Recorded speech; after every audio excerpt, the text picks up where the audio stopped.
చూద్దామండి. తప్పకుండా. లావణ్య హైదరాబాద్ నుంచి రాస్తున్నారు.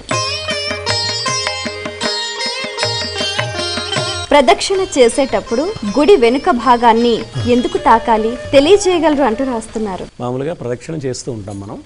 దేవాలయంలో ప్రదక్షిణ చేసేటప్పుడు సగం దూరం వెళ్ళగానే సరిగ్గా గుడి వెనక్కి వెళ్తాం మనం. ఆ గుడి వెనుక భాగానికి 2 చేతులు తాకి నమస్కారం చేసే ఒక సంప్రదాయం ఉంది. తాకి నమస్కారం చేయకపోతే ఇబ్బంది ఏం లేదు, చేస్తే నేరం కాదు.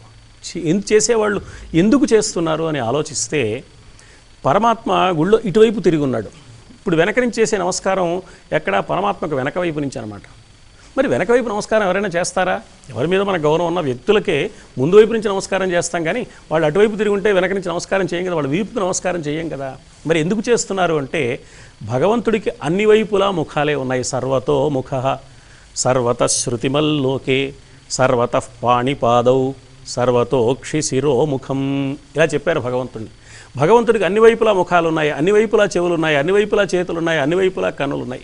ఆ ముందు వైపు కళ్ళు ఉన్నాయి కదా, వెనకాల లేవనుకోకూడదు. ఆయనకి ఎటువైపు అయినా కళ్ళు ఉన్నాయి, అన్ని వైపులా చూస్తాడు ఆయన.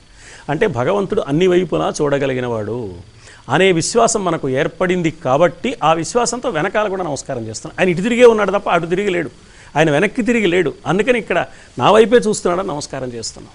ఇందులో ఆంతర్యం ఏమిటి అని గమనిస్తే, ఇది ఒక మూఢ విశ్వాసంలా కనపడుతుంది, వెనకాల నుంచి నమస్కారం చేయడం ఏమిటండి అని.